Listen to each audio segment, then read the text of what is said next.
पिछले 3-4-5 साल से बराबर धमकियां दी जा रही थी, क्योंकि वो वक्फ की जायदादों की हिफाजत का काम कर रहे थे।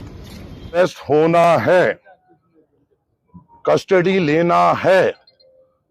कहीं भी एफआईआर हो तो इन्वेस्टिगेशन पहला काम ये होता है, अरेस्ट लेना, पुलिस कस्टडी लेना, इन्वेस्टिगेशन करना, बाद में जुडिशरी का प्रोसेस होता है। अस्सलाम वालेकुम। हैदराबाद में मशहूर सीनियर एडवोकेट ख्वाजा मोइनुद्दीन की मौत का मामला पूरे शहर में एक बड़ा सियासी और कानूनी मुद्दा बन चुका है। इस हाई प्रोफाइल केस में अब रोज नए इंकिशाफात सामने आ रहे हैं और अब पुलिस की ताज़ा कार्रवाई ने इस मामले को और भी ज्यादा गर्म कर दिया है। हैदराबाद पुलिस ने इस केस के 2 अहम मुलजिमीन को बेंगलुरु से लाकर नामपल्ली पुलिस स्टेशन में पूछताछ के लिए बिठाया है, जिसके बाद शहर भर में चर्चा और बहस का सिलसिला और तेज हो गया है। पुलिस सोर्सेस के मुताबिक जिन लोगों को क्वेश्चनिंग के लिए लाया गया है उनमें बाप बेटे की जोड़ी महबूब आलम खान और मुजाहिद आलम खान शामिल है। दोनों पर इल्ज़ाम है कि इन्होंने सीनियर एडवोकेट ख्वाजा मोइनुद्दीन के कत्ल की साजिश रची। ये इल्ज़ाम किसी और ने नहीं बल्कि मरहूम एडवोकेट के बेटे ने लगाया है, जिसने खुलकर मीडिया और पुलिस के सामने कहा कि उनके वालिद की मौत कोई आम हादसा नहीं बल्कि एक सोची समझी साजिश का हिस्सा है। इनका कहना है कि इनके वालिद कई सालों से वक्फ ज़मीनों की हिफाजत के लिए कानूनी जंग लड़ रहे थे और इसी वजह से कुछ ताकतवर लोग इनसे दुश्मनी रखते थे।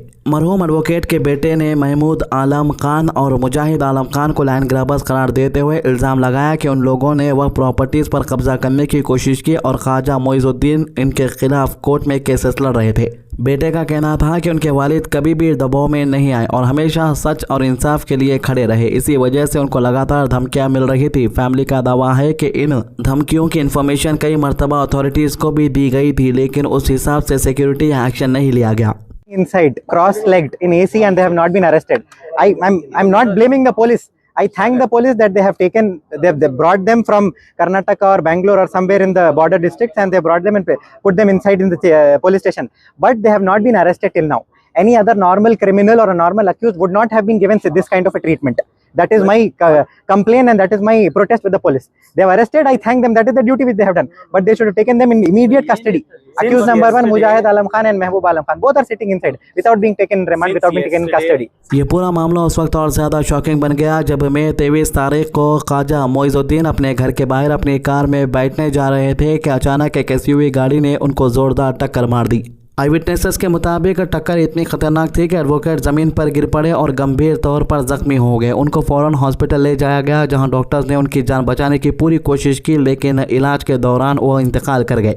जैसे ही इनकी मौत की खबर सामने आई, पूरे हैदराबाद में गम और गुस्से की लहर दौड़ पड़ी। कानूनी हलकों में भी इस वाक़े को गहरी बेचैनी पैदा कर दी, क्योंकि ख्वाजा मोइनुद्दीन एक सीनियर और बेबाक एडवोकेट के तौर पर जाने जाते हैं। इस केस ने सियासी रंग भी इख्तियार कर लिया जब AIMIM के सदर और हैदराबाद के member of parliament Asaduddin Owaisi ने मीडिया से बात करते हुए कहा कि ख्वाजा मोइनुद्दीन को पिछले 4 से 5 सालों से धमकियाँ मिल रही थी और एक पेनफुल तरीके से उनकी मौत हुई है। जितना भी हम उसका कंडेम करें कम है, मगर अब जिम्मेदारी पुलिस डिपार्टमेंट की है और गवर्नमेंट की है कि वो इस विक्टिम फैमिली को जस्टिस दिलाए। हम इनकी फैमिली के साथ खड़े हुए हैं और जब तक इंसाफ नहीं होगा हम इनके साथ लड़ते हैं। Thank you sir. ओवैसी ने खुलकर इस वाक़े के पीछे साजिश का शक जाहिर किया और कहा कि सिर्फ इनको रोड एक्सीडेंट कहकर मामला बंद नहीं किया जा सकता। ओवैसी ने कहा कि पुलिस को हर एंगल से इन्वेस्टिगेशन करनी चाहिए और देखना चाहिए कि क्या वाकई इसके पीछे किसी प्लानिंग के तहत हमला किया गया था। इन्होंने ये भी कहा कि अगर एक सीनियर एडवोकेट जो वक्फ ज़मीनों के केसेस लड़ रहा था तो उसको इस तरह निशाना बनाया गया, तो फिर ये सिर्फ एक फैमिली का नहीं बल्कि पूरे सिस्टम का मामला है। दूसरी तरफ मरहूम एडवोकेट के घर वालों का दर्द और गुस्सा लगातार बढ़ता जा रहा है। फैमिली मेंबर्स का कहना है कि उनको अब तक पूरा इंसाफ मिलता हुआ नजर नहीं आ रहा है। उनका मानना है कि कुछ लोगों के बचाने की कोशिश की जा रही है और इसी वजह से इन्वेस्टिगेशन में देरी हो रही। Individuals. There are multiple FIRs registered against him. Mujahid Alam Khan is a criminal in an SC/ST case. Mahbub Alam Khan is also accused in multiple FIRs. Mujahid Alam Khan is also accused in multiple FIRs in Malakpet police station and other police stations, the Nampally case, other police station. So it is not as if they doodh ke dhule. They are not clean and neat individuals. Already multiple FIRs are there. So they are accused in so many cases. So there is a repeat history of so many criminal activities by this father and police ने ये बताया seize भी किए गए थे, वक्फ के जो थे, वक्फ बोर्ड ने सीज किए थे प्रॉपर्टीज। फादर ने वक्फ बोर्ड के तहत केसेस फाइल करके वक्फ बोर्ड पे कुछ केसेस रजिस्टर हुए थे आपके फादर के ऊपर भी बताया। फादर के ऊपर कोई केस रजिस्टर नहीं हुआ था। हाँ, ये लोग पैसे देकर औरतों से केस रजिस्टर करवाने की कोशिश किए थे, यही पुलिस स्टेशन में पैसे देकर, औरतों को पैसे देकर झूठा मुकदमा डालो, जाके एडवाइस लो, एडवाइस आप नहीं दिए बोलकर केस डालो बोल के औरतों को भिजाकर वैसा मुकदमा, झूठा मुकदमा करवाए।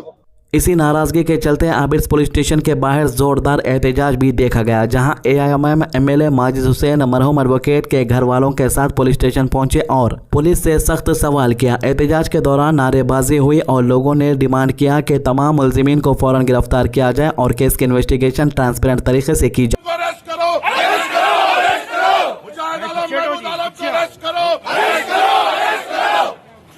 वक्त प्रोटेक्टर को इंसाफ दिलाओ, इंसाफ दिलाओ, इंसाफ दिलाओ। ख्वाजा मोइजुद्दीन साहब को इंसाफ दिलाओ, इंसाफ दिलाओ, इंसाफ दिलाओ। माजिद हुसैन ने मीडिया से बात करते हुए कहा कि पुलिस को किसी भी सियासी या ताकतवर दबाव में आए बगैर काम करना चाहिए। इन्होंने इल्जाम लगाया कि कुछ लोगों को सिर्फ फॉर्मल क्वेश्चनिंग के नाम पर कस्टडी में रखा गया और उनको स्पेशल ट्रीटमेंट दिया गया।